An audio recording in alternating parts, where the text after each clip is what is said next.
Thank you for joining us at our town hall meeting. We have 4 of them going on. Feel free to sample each one of our town hall meetings. The purpose of the Democratic Party convention holding these meetings today is to engage in polite civic discourse. And I can't think of a more important and probably often less polite civic discourse than this issue of whether or not we should build the rapid transit system, the steel-on-steel rail system for Honolulu. My name is Gary Gill. As a matter of disclosure, you should know I used to sit on the Honolulu City Council, and I served as transportation chair back in the early 90s, and at that time the city was considering a rail project, and it ultimately decided not to proceed, and my vote at the time was in favor. I have not been involved in this most recent rail proposal, but it does have some striking similarities to what the city was considering 15 years ago. And what the city was considering in the 90s had striking similarities to what it was considering in the 60s and 70s as well. This issue of rail rapid transit for the city and county of Honolulu has been around for many a decade, and it is ripe for continued discussion so long as there is a proposal before the city council, and probably will be ripe for discussion even after all the concrete is poured and the trains are moving, if that ever happens. Tonight we're going to try and discuss both sides of this issue in the spirit of collegiality, as one Democrat to another, as people who have a clear vision for the future of these islands, but that vision may actually differ when it comes to transportation technology. We are going to run this town hall meeting in the style of a high school debate. How many of you were on the debate team in high school? Okay, check it out. Okay, see how we do. We're going to have an affirmative and a negative, and there's going to be 10 minutes here and 10 minutes there, and then a rebuttal, and then a rebuttal. We'll have chance for questions from the audience. My job is to moderate that, to assure that you do in fact ask a question. You will be given only a minute to do so. If you can do it in less than a minute, that would be great, because we want to hear the answer. And then we will have concluding statements from either side at the end. Now we're going to do one fun thing, and we're going to need to practice it right now. I need to ask you all to applaud. All right, now you're all warmed up. Now what we're going to do is we're going to take a sense of the room. How many are predisposed as you're sitting here right now before hearing the argument? How many of you are in favor of building rail, and how many of you are opposed to building rail? Now you're going to have to remember how loud that is, because we're going to do it again at the end. The winner of the debate tonight is not who gets the most applause, so it doesn't help if you scream and hoot and all that. The winner is who's changed the most minds. All right, so if there are those people who are not really sure, you're sitting on the fence, okay, you're going to decide the winner tonight by how loud you applaud the either team at the end. Okay, I ask for your forbearance. Of course, this is an emotional issue. Of course, people get very exercised about it, and we're going to try and keep the train on its tracks, to the theoretical, hypothetical train on its tracks tonight, and get through this.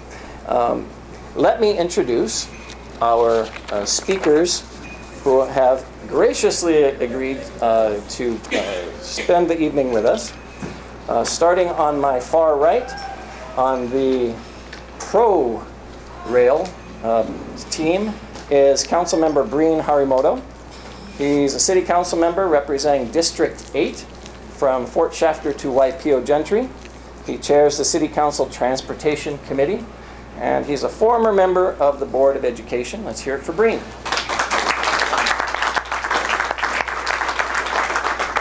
Next to Breen on his team is Alicia Maluafiti. Alicia is a consultant and volunteers as a board member for Go Rail Go.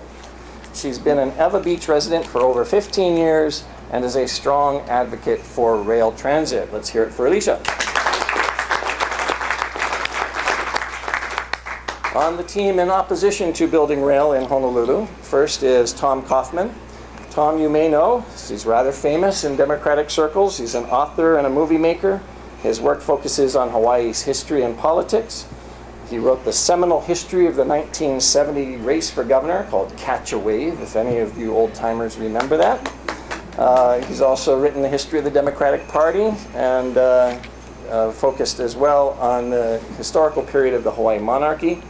He has become an outspoken critic of the current proposal for rapid transit, and Tom lives on the windward side. Let's hear it for Tom Kaufman. And finally, on the my far left, John, I don't know if anybody's called you a leftist before, but John Brisdell is a longtime resident of Honolulu. He began his transportation career in 1974 when he and a partner started Ainoa Tours, a minibus eco-tour company. In 1986, they introduced the Waikiki trolley to Oahu. I remember probably everybody's been on the Waikiki trolley. And in the year 2000, John researched and published the book Streetcar Days in Honolulu with historian Max Simpson. He's been a student of this rail project since the year 2006. Let's hear it for John. Thank you for being with us. I live in Palolo. Well, okay. I generalized. You want to live in Palolo? Okay. Specifically, he lives in Paloholo Valley. So, as I mentioned, we're going to go through a standard time schedule here. The affirmative, and we'll be discussing this resolution, that the Honolulu Rapid Transit HART Rail Project should be built. Right? So they're in favor of building it, and they will present why over 10 minutes, and then the opposing team will have 10 minutes. Again, there will be 5 minutes for rebuttal on both sides. We'll take questions from the audience, and there will be 3 minutes of closing, summarizing statements for both sides. So before we begin, like I said, I can't forget, how many of you in the audience, as we sit here right now, before hearing the arguments, feel that you are in favor of the Rapid Transit Project? Please.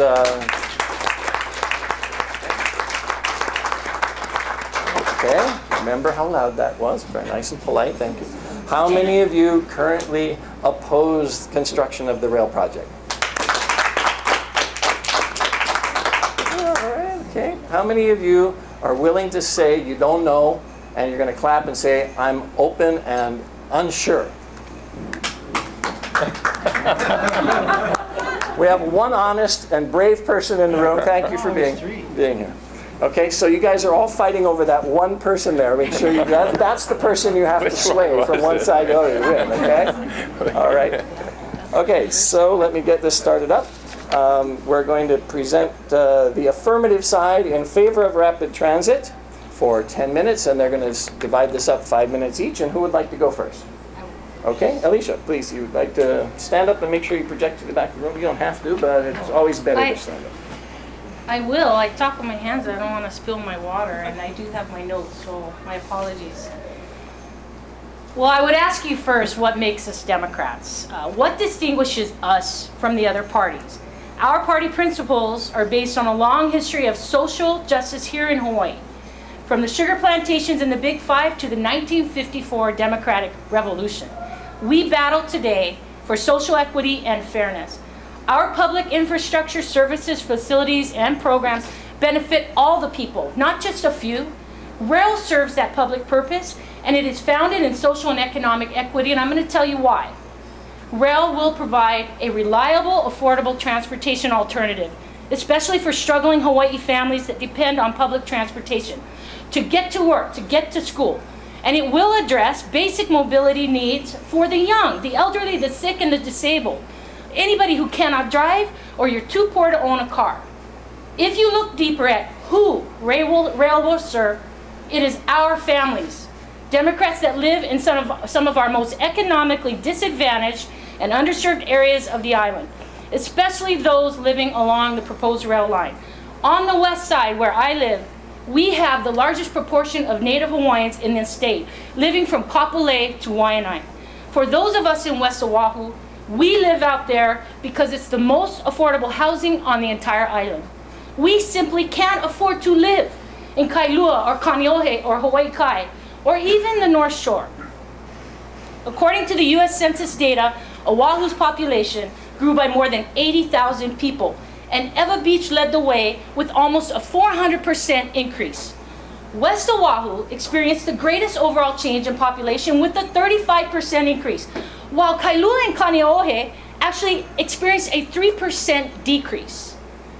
Anytime you put that many people into one area, you're gonna get traffic congestion. And that's what we face every day. It's only gonna get worse, especially if we continue to concentrate development on the west side. It's no wonder that Hawaii now leads the nation with the worst traffic congestion in the country. Even people that were born and raised in Kailua can't afford to live or raise their families there. More and more, they gotta look to the west and central Oahu as the more affordable housing option. And if the entire island's growing population is forced to live in West Oahu, then you have to give us relief from sitting in traffic with only one way and one way in and out of our district. We need a choice, and that choice for us is rail. The people opposing rail make very strange bedfellows, and as Democrats, it's shameful that we would be aligned with them on this issue. Because very simply, their biggest argument is that they won't use rail and they don't want to pay for it. Boy, that sounds familiar. It's the same song and dance by every Tea Partier in the nation. And they're joined on that dance floor by the Libertarians and the Republicans who complain about every social justice program supported by Democrats for the last 70 years. If they had their way, they would take away Medicare, Medicaid, Social Security. They want to cut our basic services like unemployment benefits, food stamps, and subsidized housing. If they had their way, they would take it all away. How can you as Democrats justify allegiance to Dick Rowland and Cliff Slater from the Grassroots Institute? How can you support the Republican Party's platforms of Linda Lingle, Sam Sloman, and Charles Duju, who fight to kill rail? How can you align with Tea Partiers like Tom Burke, Panos Provodoris, and Rick Hamada? Because if you oppose rail, those are your allies, not mine. The most fundamental issue that differentiates us as Democrats from them is and always will be the battle between the haves and the have-nots. The choices that we make in life are based on simple economic realities that we face every day, but we do not choose to spend the rest of our life sitting in traffic. Rail is a quality of life for us as Democrats. We are working class people. We have very few options about where we can afford to live. We will always have traffic congestion, and it's gonna get worse if we do nothing. Not only do we spend 3 to 4 hours a day stuck in rush hour, we have the greatest distance to travel, we spend the most on gasoline, and guess what? Then we get to pay to park our cars downtown, all at a cost of almost $9,000 a year. But our quality of life is priceless. As Democrats, we are committed to fighting for the people that need the most help. Most of us don't live in million-dollar homes with diamond head views. We don't drive Mercedes, and yes, we eat in McDonald's with Senator Inouye, but it's in Waipahu, Kalihi, and Eva Beach. It's time for you, as Democrats, to stand up and fight for the little guy. Fight for us. We ask you to stand with President Obama, Senator Inouye, and our Hawaii Democrats because we care about the future of our island.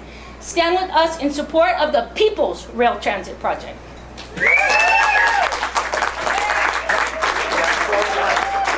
That's a hard act to follow. Okay, now I have 4 minutes. I'm sure that we all agree that Honolulu is a good city and a good place to live, but we cannot rest on our laurels. We must look to the future. Where is the city going? What are the challenges of the future, and how do we position the city now to build the foundation of the future we desire? How do we transform our city into a great city of the future? How can we look? We can look to other cities for the answer. All great cities have rail. We learn from them the reasons why. We learn that rail is not simply a highly effective means of transporting large numbers of people in an environmentally friendly manner.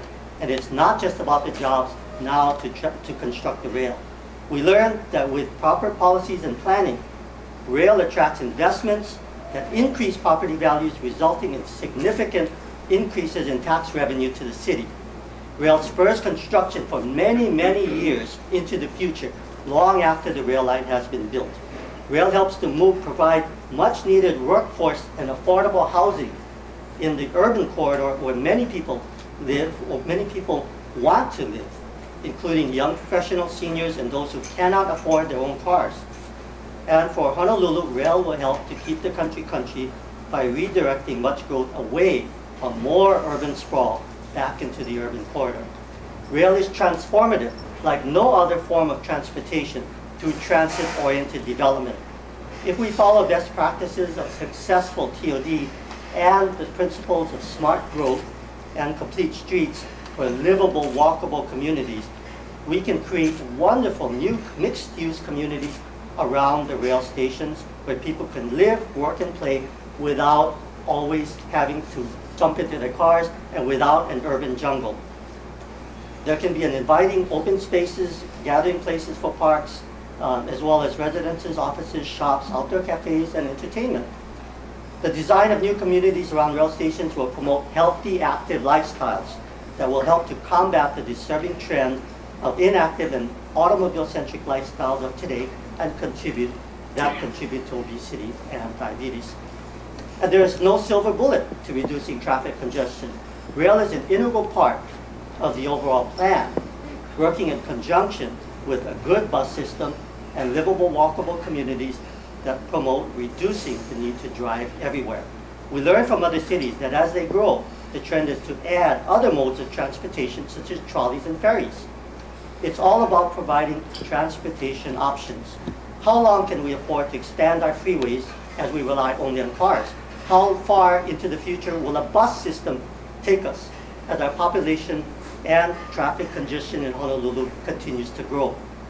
We don't know for sure what the future holds, but what we do know for sure is that our population will continue to grow and traffic congestion will continue to increase.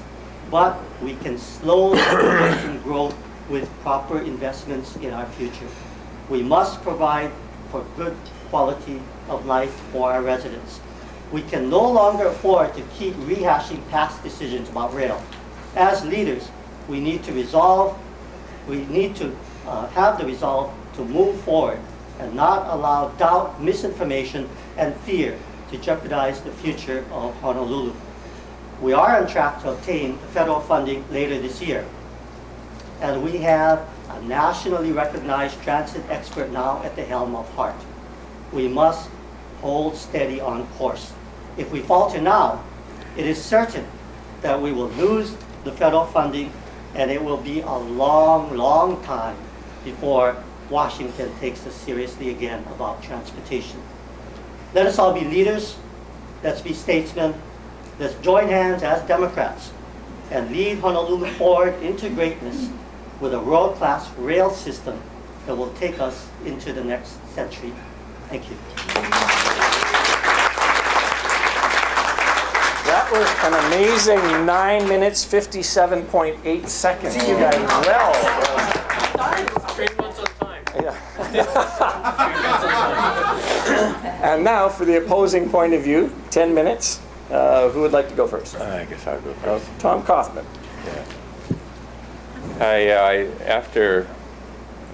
After those introductions and Stand up. I have to stand up. Okay. I approach this with some trepidation because it's like we're being cast to speak to the negative. And I come in and I see my friend Helen here, who was a Democratic Party member in 1952. And she says, "What are you doing here?" And I says, "I'm speaking against the rail." She says, "Oh, you're kidding, that's just what I needed.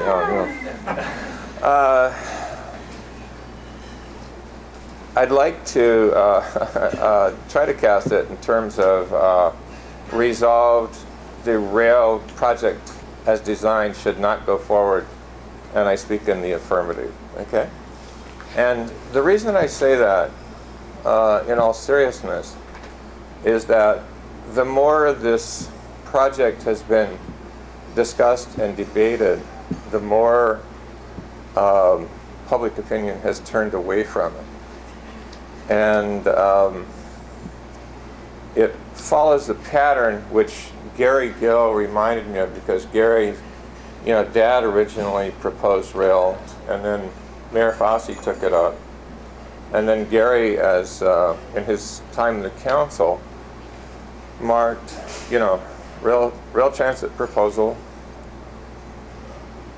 of essentially of this type, about this roughly the same area and the same type of technology. Came up once, people backed away from it. Second time came up, people backed away from it. And I'm not saying that the past is the prologue, but it's come up and a lot of people are backing away from it. And I'd like to clarify some of the nature of the backing away. Basically, public opinion poll underlying this was split in preceding years. There's a slight edge to the pro-rail point of view.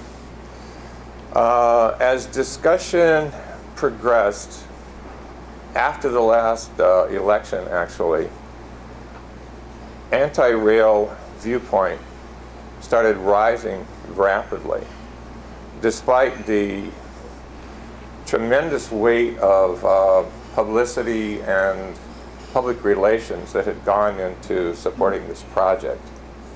And there was a progression of polls done which showed that the project had gone over 50% opposed. 50% supported the viewpoint that it should not be built, it should not go forward. And that was at January, Star Advertiser, late February, March, Civil Beat, and this is the same poll that exactly predicted the last gubernatorial race, 1,172 respondents.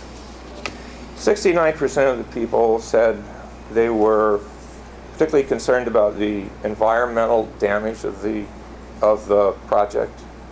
59% said they were particularly concerned about cost. 56% said they were particularly concerned about the damage to Hawaiian burials. 23% said they were concerned that the traffic wasn't going to get any better, etc. And contrary to previous point of view, people who lived out of the corridor, 54 were split, 54-34. 54% of the people who lived, it's Kaneohe people, 54% were against it. 34% were for it. People who lived in the corridor, 56% were against it. 33% were for it. So the numbers actually of people who were in the rail corridor were slightly weaker even than the rest of us. So this dividing and this pitting against region to region, I think the numbers refute that. No age cohort supported it. No ethnic group supported it. 53% of males opposed it. 54% of females opposed it. So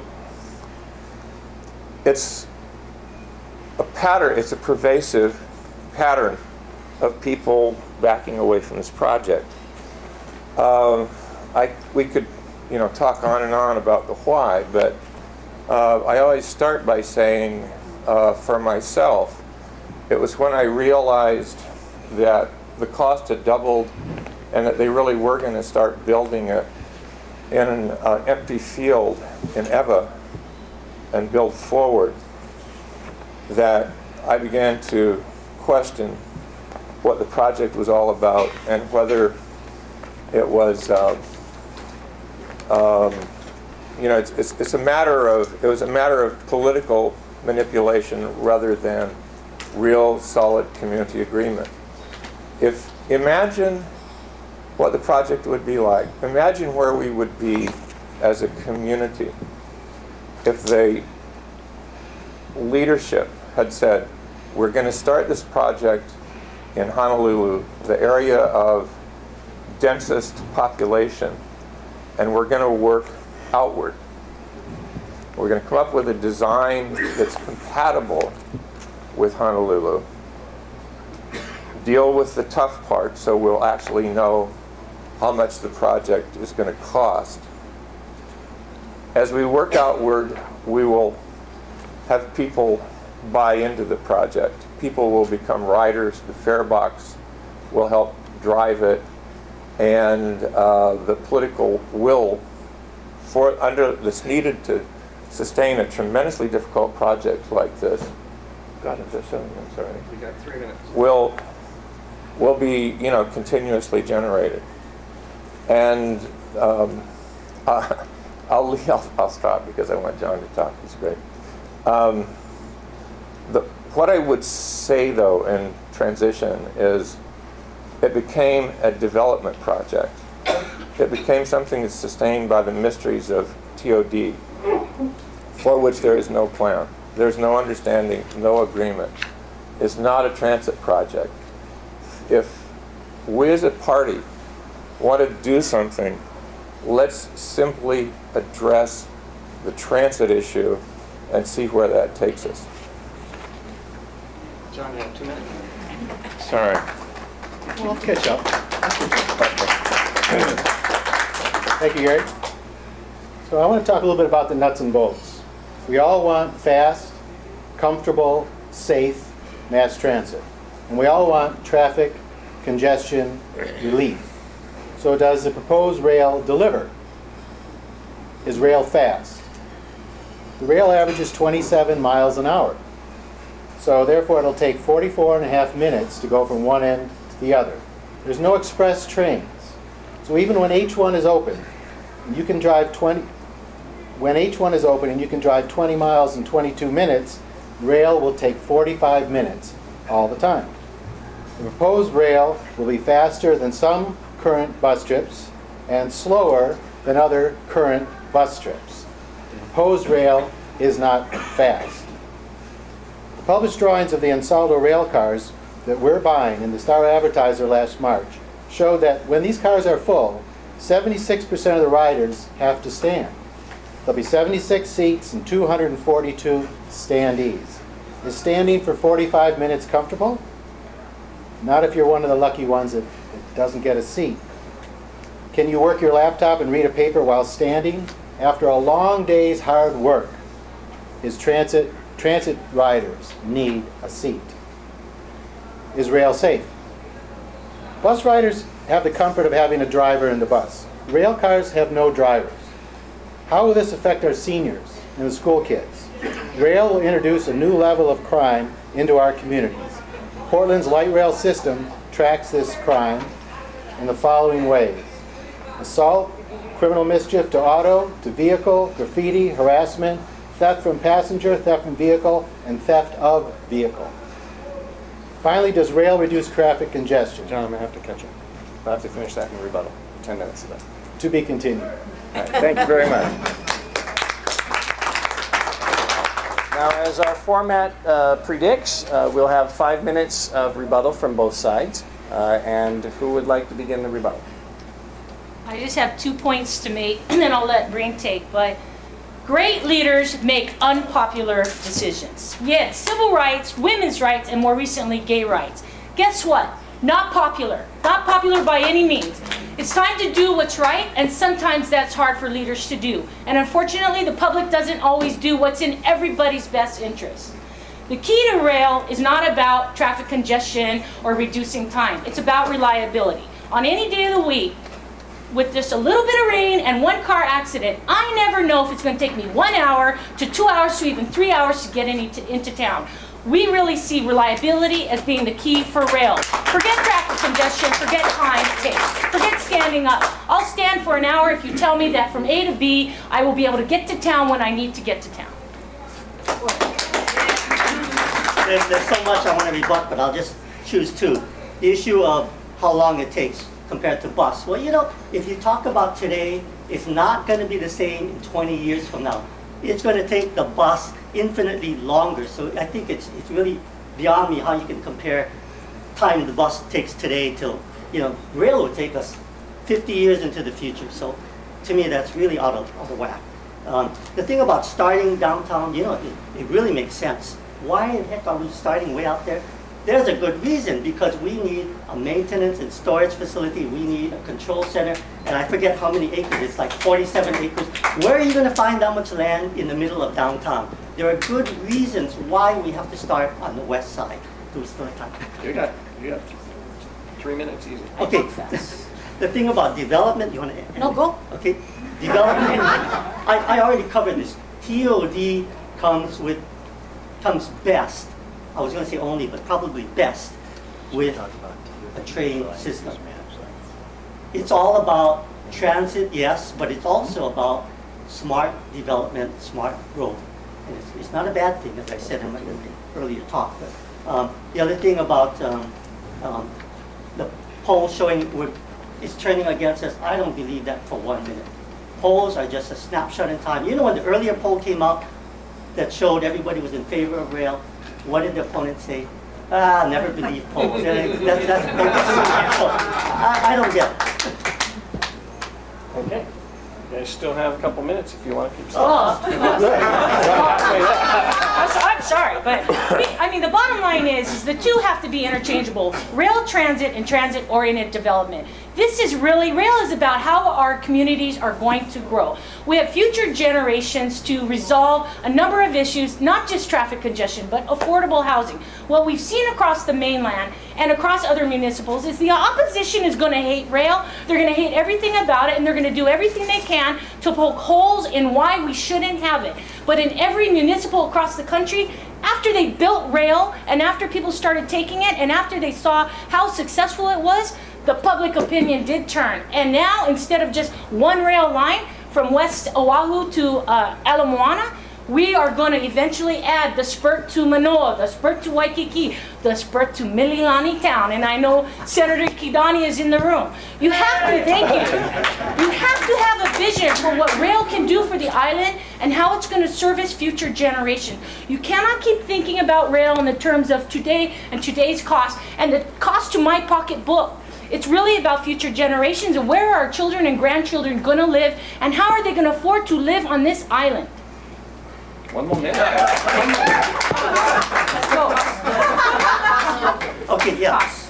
Sorry, I got all my notes here. The issue of cost, he says it's double. Well, that's more of this campaign of misinformation. If you believe everything the critics say, I'm sorry. Very little of what they say is correct. The issue of cost, I don't know where they got that figure from, but they often quote the figure of $7 billion or $10 billion. Well, the official cost is still $5 billion, 5.17 or 2. It has not increased. I think one of the other fallacies is that they were looking at one of the earlier discussions about the cost, which was in terms of current day dollars. But that's not the way the feds do it. They do it in dollars in year of expenditure. So when you translate that, it comes to the current $5 billion. So nothing has changed, but they project to you that it has changed. Very good. You have 5 seconds. Don't give me any more time. Okay. And now the rebuttal from this side of the house. Okay, I'll try to keep it brief this time, sorry. Regarding cost, before the 2008 referendum, the figure that was published and hit the front page of the newspaper, which was what people took in their minds into the polls, was 2.7 billion. And it now became 1.7, 5.3, and there's an FTA study which says there's a 40% probability of cost overrun that puts it in the 7 billion range. So that isn't a manufactured number, okay? Regarding TOD, and regarding this whole thing of elevating the argument for rail to the side of the angels and of the sort of like the working people, you know, okay? As a Democrat, you know, I will say the Democratic Party has been based on two things. There's basically three aspects that fuel politics. Working people, the power of money, and Mother Nature, right? Mother Nature we all live in. Democratic Party traditionally has been developing a framework for taking care of Mother Nature and looking out for the interests of working people. And it's let the unvarnished interest in big business go to the other party. This is irrevocably splitting the Democratic Party as we have known it. And as all of the environmental protections that were developed in 1959, 1970, 1978 Constitutional Convention, the proposals are, and, you know, you testified for them at legislature, Senate Bill 2927, TOD, exempt everything movement. It's throwing one whole huge aspect of the legacy of the Democratic Party out the window. And it is destroying the legacy of the Democratic Party in the process. Okay. With that, I'll let John talk. 2.5 more minutes, John. You know, as a student of this project over the last 6 years, it's interesting how the pro-rail argument has changed. And we heard today today's argument. And Alicia said something very important. And maybe she was a little too exuberant, but she said it's not about congestion, it's about reliability. Well, I don't think that's what's important to people. I think what's important to people is travel time. Every person has a number in their head. It takes so many minutes to get somewhere, and they want that number to go down or stay the same. And what the pro-rail folks are saying is, we know rail will not reduce congestion. They've conceded that congestion on the roads, when we build rail, will be worse than today. So the number that you all have in your heads, the number of minutes it takes to get to work, the number of minutes it takes to go shopping, the number of minutes it takes to take care of your child care or your parent care. If we build rail, that number is going up. And that, I think, is more important to you than all those other things that have been said. Because traffic congestion is time. Time wasted is what people are talking about over and over and over again, number one. There is, on the mainland, people are building systems to reduce travel time. I think we should look at those systems as well. It starts with having an express bus that can go 50 miles an hour. Express buses on separate lanes are superior to rail from the rider's point of view in every single category. The advantage of having express buses on separate lanes is that other cars and vehicles, what about our handy vans? We're ignoring the handy vans with rail. What about the school buses? We're ignoring them with rail. What about the emergency vehicles? We're ignoring them with rail. They'll be stuck in traffic. On the mainland, no one is building a new elevated rail system today. There's 20 cities building bus lanes that can accommodate other vehicles because they're moving so quickly, and they're cheaper and they're affordable, and that's something that we should be looking at as well. Finally, when people tell you about TODs, be a good consumer and say, show me. Show me 3 on the West Coast where, after all that development, the 2 things that everybody wants happened. 1, the tax base increased, and 2, the percentage of transit riders increased. Because I can tell you in Portland, they're having a hell of a time. And I can tell you that in Gresham, Russellville, Cascade, Orenco, and the Round, which are stops on the Portland system, neither of those 2 things happened. Okay, Tax John, base you're gonna went down, transit ridership did not increase. All right, thank you very much. We now have a time for some questions, and again, I'm going to be as quick as I can. I'm going to ask you to ask a question, not make a statement, direct who you would like to answer the question, and we will get through as many as we can. We have one question here, and I'm going to go around the room, and you get one shot at it. Okay, go ahead, Pat. Stand up, please. My question's for Mr. Kaufman. Thank you for being here. I'm also a longtime Conway resident. We probably could carpool. We could walk to the McDonald's Conway Windward City Shopping Center. Time's running. Okay, but my question is, as a historian, you remember the battles of Waihole Waikane, the H3 battles, you know, the battles of the Heiakia power plant, Mrs. Lester Marks, Hiram Fong, blah, blah, blah. You know, that went on and on and on. Now, moving all the population to Ewa was what we wanted on our side. I wake up every morning and look at Pohainani. I don't want to see 100 Pohainanis from my backyard. What is your answer for coping with future growth if it's not rail? Okay. Well, you know, I'm not a city planner, so, you know, the first step is, you know, I don't have any magical proposal, but it has to do with density in areas that are urban zoned or putting an end to the suburban sprawl. The problem with the Ewa Plain is that, you know, that it's been subdivided in such a way that it has had too little density. And so it keeps eating up, you know, more and more land, and more agricultural land. And there are something like 30,000 residential units zoned that haven't been built there yet, right? I'm sorry. They're on the Ewa Plain. Growth period. Huh? Growth period in the primary urban center as well as Ewa. I'm sorry, if you thought I meant just growth in Ewa, that's not what I mean. I'm talking about development all along that 20-mile corridor. Okay, You know, Pat, we're gonna have to, you have another 30 seconds to answer if you'd like. Oh. Yeah. Increased density in the areas that are already urban zoned. Build out the land that's already urban zoned, because there's a lot of urban zone land that isn't built out. And it's evidenced by the 30,000 house lots that haven't been built out yet in the Ewa Plain before you get into doing, you know, other stuff. And if transit-oriented development is so great, you know, these things, greater density would be springing up around big bus stops, but it isn't, right? Okay, I'm gonna stop it there. Thank you. Another question? Go ahead, right here. A question for John Frisco. So you said that if transit is built, rail transit is built, then traffic congestion will be worse. If BRT, your solution, is used, are you saying traffic congestion will be better?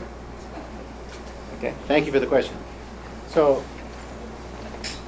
I'm talking about what's going on in the mainland, which is called managed lanes.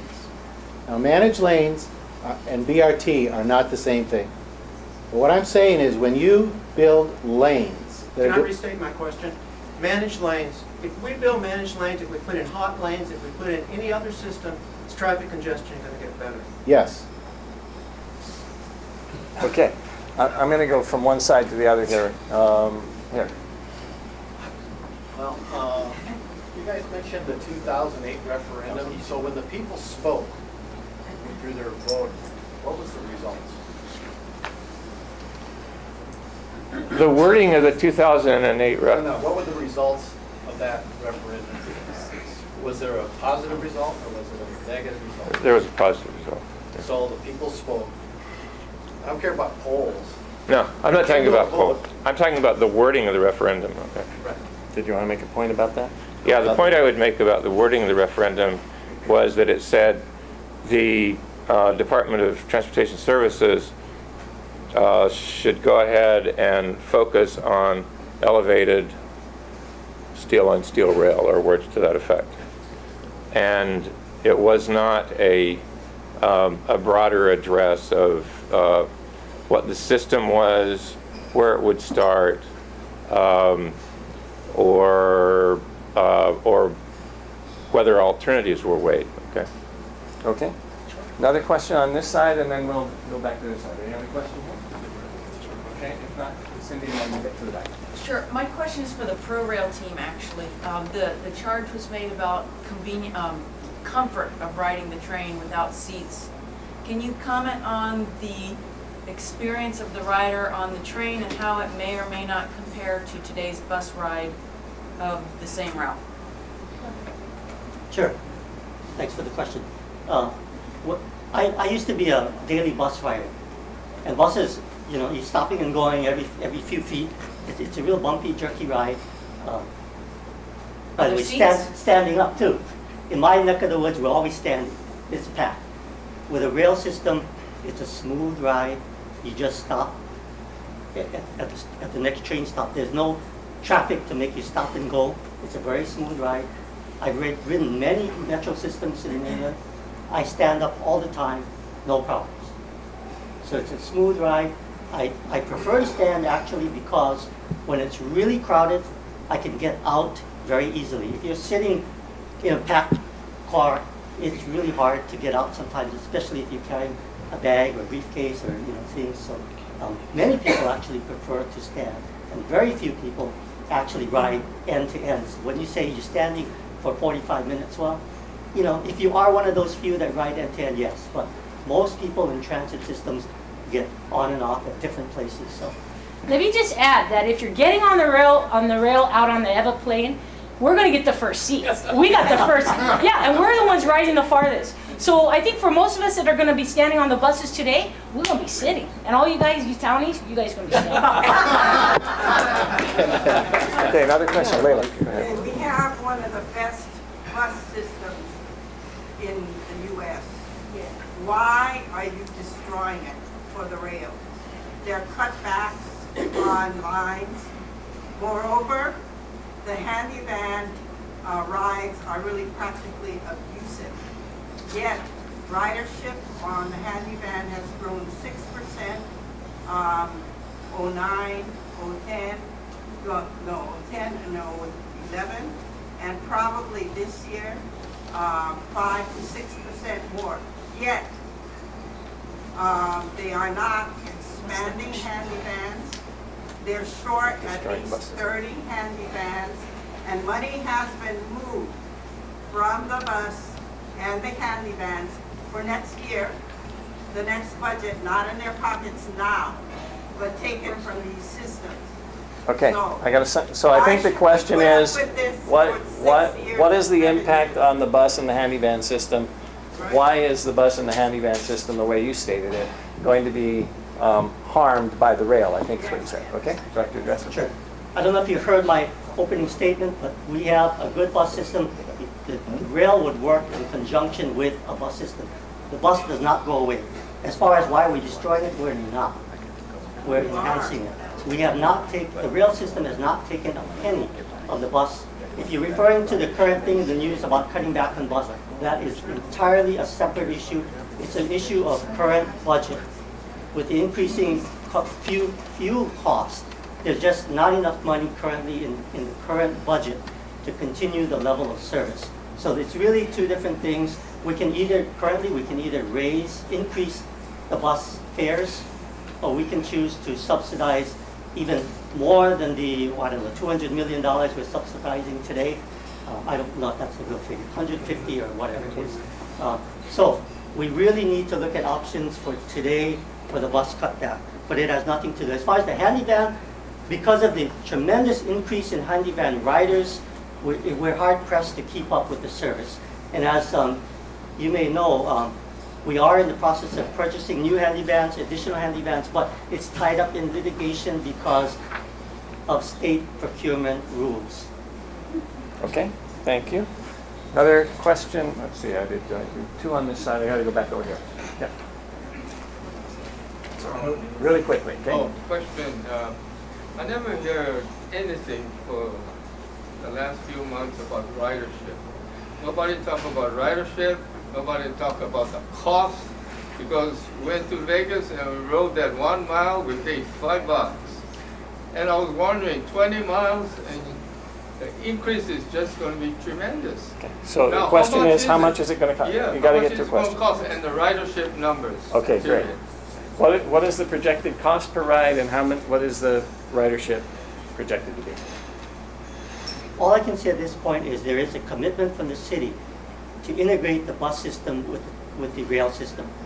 So it has been already stated on record that the same fare will get you on both. So you pay once, you'll be able to transfer from a bus to rail or rail to bus. It's not a separate fee, it's not an additional fee. It's not going to be anything more. But I cannot predict, as we just talked about earlier, because of the rising fuel costs and rising other costs, I cannot tell you right now what that cost will be. As everything else, it What depends. about ridership? How many people are projected? Well, to- let me tell you one thing about ridership. In the next 10 years, we're going to add 100,000 people to this island. And guess where they're going to live? They're going to live in West Oahu. The best thing to promote ridership is putting us on rail and letting us watch all those suckers sitting in the traffic in their cars. That is what we want. We want to leave our cars at home and we want to jump on the Malcolm Mackay bus and we want to jump on rail. That's why ridership's going to increase, because the development of the island is going to be concentrated along the rail line. That will increase ridership, and so will traffic, because I don't want to sit in it anymore. Okay, I think we got maybe time for 2 more questions. This gentleman and then Maida in the back. Okay, I had the advantage of being in Washington, D.C. in the early 70s and again more recently in 2007. In the early 70s, when it was under construction, there was a lot of complaints. People were calling it a boondoggle, waste of money. And now, many years later, in 2007, they have a smooth running system.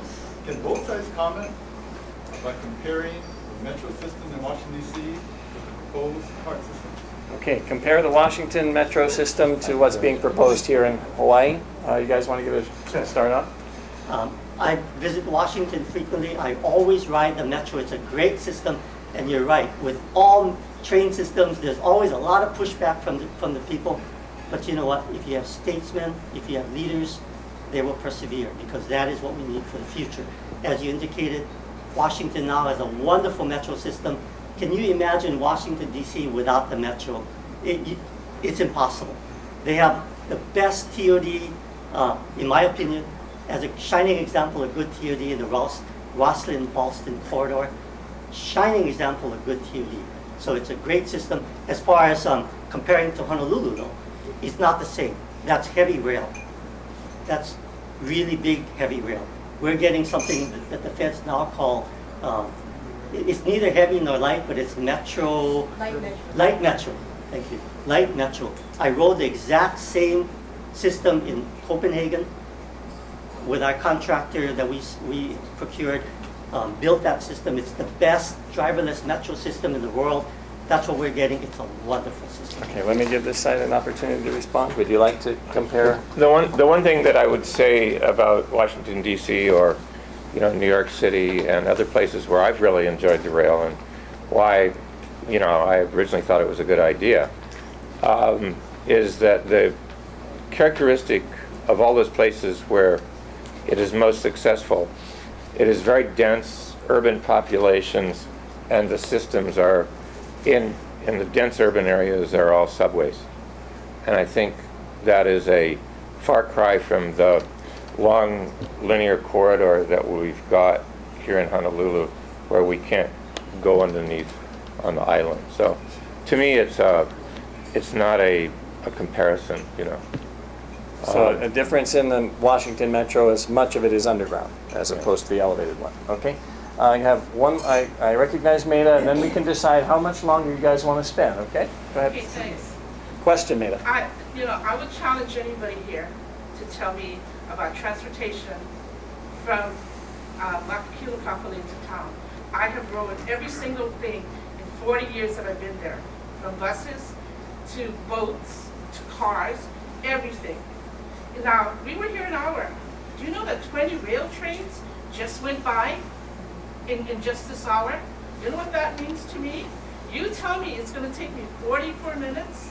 I'll take that any day compared to the 2 hours that my husband would drive at least twice a week or sometimes A more. question, please, Maida. So my question is, I got on my minute, I know where I'm going. So the other point is my question. You can say whatever you want to say to the anti-folks, and you yourself say you're not specialist, you're not this.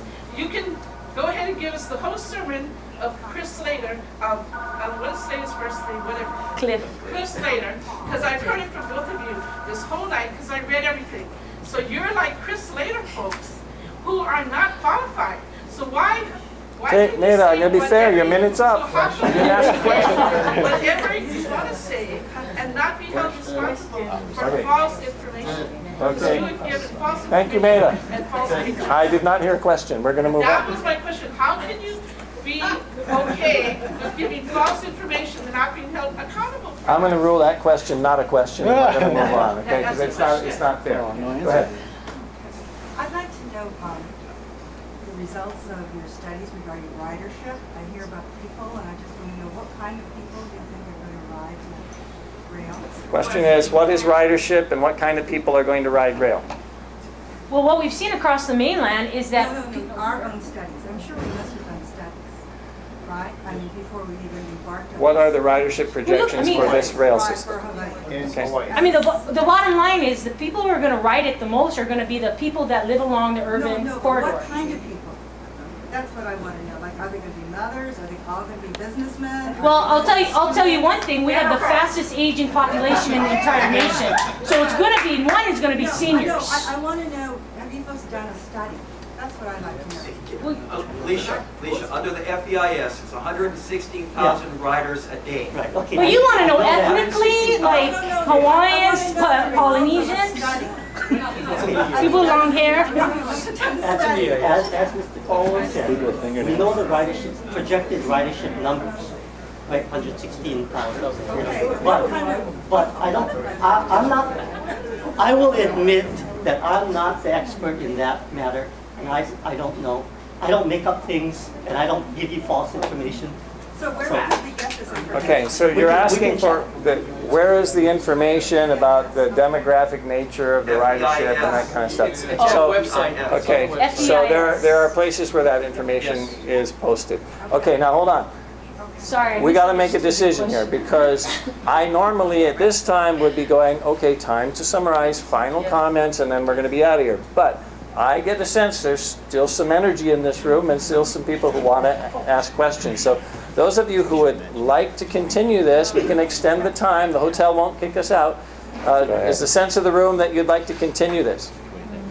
Yes? That wasn't all that exciting. All right, so I'm gonna give one more question and then we're gonna be out. You guys can fight over each other, okay? Who had their hand up the longest? Actually, I think you did in the back. You did. I'm gonna recognize you. Go ahead. Last question. Question is for Mr. Kaufman, who wrote an excellent book about the late Governor John Burns, Such a Way, Man of Vision. My question to you, sir, is the rail is the biggest project being brought to town to improve the quality of life, to provide jobs for people. And we're talking about 20 to 50 years. Don't you see this as a vision for the people who are? And if so, why not? Just purely on cost? No. Okay. No. Great. Thank you. Go ahead, Tom. You want to stand up? Sure. Always helps. Yeah, there is this conviction by yourself, obviously, and other people who are, I grant, very well-meaning people, that it is a matter of great vision. I think it's a matter of having adopted an antiquated type of technology, and it's something that's going to encourage more and more and more urban sprawl, more and more congestion, more and more bad planning decisions. And I would refer you back to, like, we're sort of here as Democrats, and we have these references to these people who we regard as visionary people. The party that was developed by these people was rooted in things like concern for the environment, for government that was of the right size, for respect for Native Hawaiian culture, concern for Native Hawaiian culture, for example. And when the public says 69%, highest level of concern is for the environment, 56%, highest level of concern is this cost is out of control, and a next highest number is for, the indifference to what's going to happen to native burials in Honolulu when this thing finally gets to Honolulu if it's ever built. That's not what the Democratic Party is about. And the Democratic Party of today, if it is centered in this thing, is being driven by, intense frustration, which I grant is quite real, and it's got to be addressed, and otherwise by development. Just develop. And that's not where the real legacy of the party lies, in my opinion. Okay, great. We're gonna conclude, and this conversation, you're welcome to stay by afterwards, but I want to maintain the forum format as much as we can. We're going to go now to 3 minutes closing remarks from the affirmative side and 3-minute conclusions on this side, and then you'll all get to clap at the end, and then you can stick around and chat some more afterwards. So, for 3 minutes, closing Do you want remarks. to let them go first since we went You guys first want to the join first Campo? time? Anybody want to go first? Well, it doesn't matter. I was trying to be courteous. Don't try to be. You You want- guys don't mind? Go ahead. Go ahead. Go ahead. Well, we heard about this vision for the windward side of Oahu, and it included an oil refinery in Temple Valley, a deep draft harbor for Kaneohe Bay, dense residential development from Kahalu up to Waihole.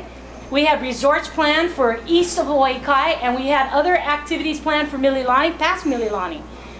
Clearly that there were issues with all of this development, and it was very scattered. And so what we did in 1977 was the Oahu's people adopted a general plan. And it designated the Ewa Plain as the island's secondary urban center, and we redirected growth to that side. And the purpose of that growth on the Ewa Plain was to lessen development pressures elsewhere. You chose to have the leeward side bear the bulk of the burden of residential, industrial, and commercial development. And that development and that growth is for the benefit of the rest of the island. And so we saw this migration to the west side. Since we had these transportation challenges, we voted in 2008, and we voted for rail transit. It addresses not only the traffic congestion along H1 corridor, but it is a better way to manage future growth. And it's simply the fair thing to do.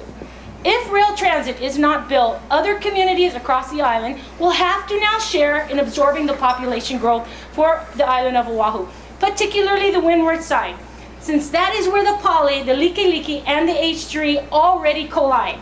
We will need 400-foot height limits for condos and apartments from Kailua to Kaneohe. And in anticipation of that, I would say envision Makiki on the windward side. I don't think people really want that. I don't think it's the right thing for the windward side, and you don't want to become one of those urban centers. So that brings us to today. We have the worst traffic congestion in the nation, but rail is not just about traffic alleviation, it's about a reliable transportation alternative, affordable housing, and it's about communities that provide future generations with choices about how they want to live, work, and play. Rail is about fairness, equity, and social justice, and that is why it is important for Democrats to unify our support. It is what we stand for. As Democrats, we cannot sit on the sidelines and watch the opposition, the Tea Partiers, the Republicans, and the Libertarians dictate the future of our island. They are not going to ride. They do not want to pay for it. And poor things is going to ruin their viewplane. You cannot put a price on the quality of life. You and I, like most of our friends, family, and co-workers, struggle every day in Hawaii to pay our bills, put food on the table, and take care of our ohana. We want only a better future for our children and our grandchildren. And that future includes rail. They deserve better. As Democrats, we are the people's party. And rail is for the people. Go, rail, go! And 3 minutes to conclude from this side of the room. I'm just going to say, one thing is that this pitting of one region against another, one class of people against another, is disastrous, and it's also misleading. And the data is otherwise.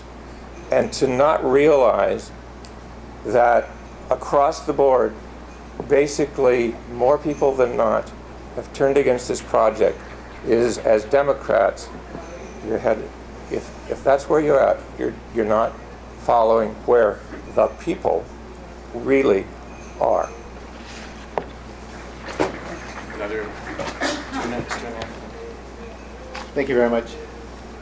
Just to conclude, it's important to remember that there's a lawsuit in the Supreme Court, there's a lawsuit in federal court, and there's an election coming up in August, all of which can stop this project in its tracks. Rail is not a done deal.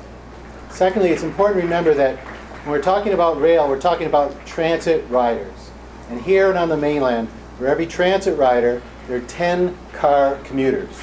So let's think about doing something for all 11 of those people instead of just one of those people. When I talked about solutions on the mainland, I didn't have time to mention that if you're interested, you should look at San Diego, Houston, Seattle, Minneapolis, Denver, and Salt Lake. They all have systems that handle transit better than we handle transit with rail, and they also have solutions for traffic congestion. And I'm sure there's a lot of Democrats out there in all those cities that are for those solutions. To end up, I just want to say this. You know, we all want Alicia to have a faster, comfortable transit alternative to get back to Ewa Beach. No matter which alternative she chooses, her journey begins on Cohijo Avenue from here, just a block. When she gets to Waipahu, her journey will be another bus ride to get her to her home. The question is, in the middle part of the journey, is she going to go 27 miles per hour on the rail, or is she going to go 55 miles per hour on an express bus? My view is that managed lane alternative will get Alicia home more quickly, in greater comfort, and in better safety. You're so sweet, but I'm drinking, so I don't care how long it takes. 5 miles. I would like to ask you all for a favor. This has probably been the most civil discourse over rail with this many people in the room in my memory. Please put your hands together for us.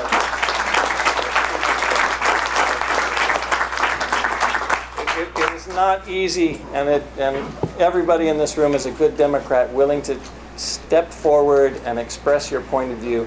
That is the theme of this convention. We as Democrats struggle with different points of view to arrive at what is the best policy in the long-term interest of the people of Hawaii. And everyone in this room, regardless of how you're about to clap, I think let's recognize that that's where our hearts are. Right? This is not an easy decision.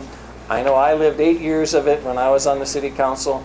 I could argue either of these positions. I think you guys missed a lot of good arguments, and you missed a whole bunch, that I could have You gone only into. gave us 10 minutes. Yeah, Gary. But within the time allowed, and for your participation, I'm very grateful. So we're going to close it with this, and we're going to do a little round of applause, and you all be the judge as to whether anybody's mind was changed by